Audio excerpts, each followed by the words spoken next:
Well, welcome back, everyone. Which projects to DIY and which to outsource? If you're like most Central Ohio homeowners, hearing the term DIY send shivers down your spine. And to be honest, there are some DIY projects that are best left to the professionals. Here are some things to consider. Consider number one. First, check your city rules to make sure you don't need permits for whatever work you're thinking about doing. A quick call to the building department will get you started off on the right foot. And if you live in an area that has an HOA, be sure to check with your HOA people as well. That makes a big deal too, if you're depending on what's going on and what you're building. Consideration number two. Second, determine how much the project is going to cost and see if it fits within your budget. I can't even tell you how many clients I've seen that started a DIY project only to find out that there was a lot more expensive than they really thought. That always happens.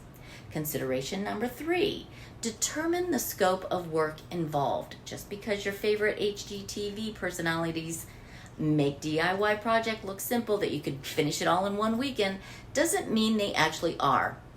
There are a number of things that can and do go wrong behind the scenes, and any one of these long hour segments working beyond your skill level can be both extremely dangerous and costly. Finally, here's a list of projects to DIY and outsource. 3 DIY friendly projects would be painting, landscaping, hardware. 3 projects to outsource would be plumbing, electrical, or roofing. Remember, tackle all major products with renovations without having the necessary permits, budgets, or skill level can put you in danger, in debt, and irreparable damage. Hey, I am Annette Marble, your favorite key realty agent in and around Central Ohio, and of course, we got Mo here. So if you're thinking about making a move, I can help.